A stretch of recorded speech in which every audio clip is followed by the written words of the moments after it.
So my name is Harry, and I'm the producer of Pathways. And I'm Dusty Mancinelli, and I'm the writer-director and co-producer of Pathways. Tell me a little bit about the film. It's a coming-of-age story about a little boy who's bullied at school and finds it difficult to express his frustration to his parents, and finds himself walking through a forest on his way home from school and stumbles upon an unconscious man with a gun and a briefcase, and the story is about the difficult choices he has to make that day. Where was it filmed? Whose family? What was it? A family? Yeah, we shot the opening scene in my my brother's wife, so that's my sister-in-law's parents' place, which is also where we shot a scene from Soap, and the rest of the film was shot on Harry's grandfather's farm up in Creemore Springs. It's in Italian. It is. With subtitles. Tell me, what was the decision behind that?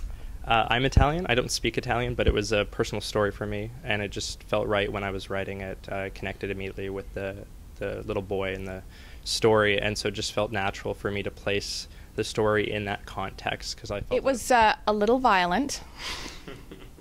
I wanted, and obviously a big theme of the story. So if you could tell me a little bit about what you know about that theme, really. Sure. I think the film poses the question, does violence beget violence, and looks at how violence can easily become transferable from one person to the next, specifically those who have been victimized of violence, and how without a proper environment for them to express their frustrations and deal with being victims of violence, they can easily just take that frustration and lash out on others. And so that was an important theme that kind of carries its way throughout the film. And so violence is used in the film, but as a way to kind of express that theme in a critical way. Yeah, not in a way that's exploitative or anything like that. It's not Tarantino-like. No, and it's got I definitely wanted the violence in the film to feel real and raw, and again, it's from the boy's perspective, and so you can kind of follow his journey and experience what he's experiencing. So that was important, and so to have that raw, explicit content was important to get the audience emotionally involved with the boy's journey. Short films are an interesting market to be a producer of. Tell me a little bit about why you want to produce short films. Dusty and I do this as a way of, it is, even though it's a short film and it clearly is a different audience than a feature film, it still goes through I still went through the process of making a film. And whether it's a short film or a feature film, you're still dealing with the same things: finding financing, getting the cast, working with the crew, developing a story. And I find that every short film I worked on, because I've worked on a few with Dusty now, I've learned more and more with each one. And in fact, it allows me to build upon each experience and get further into it. And I think as we go on, we continually learn and help us to make better films as we keep going forward. And I'm sure that with that said, though, I should also say, of course, the goal is one day to be making features together. And I think that this short film will help us on that path. And do you have something new in the works or a next project? Can you tell me a little bit about that? Yes, we have another short film that we're going to be shooting in January called Broken Heart Syndrome. And it's about a man who's on the verge of dying from a rare disease called broken heart syndrome.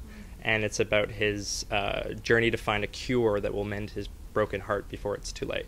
It's a dark, quirky drama. It's not so heavy, and it's not violent like Pathways, so it's a slight departure. Sounds a little romantic. Yeah, it's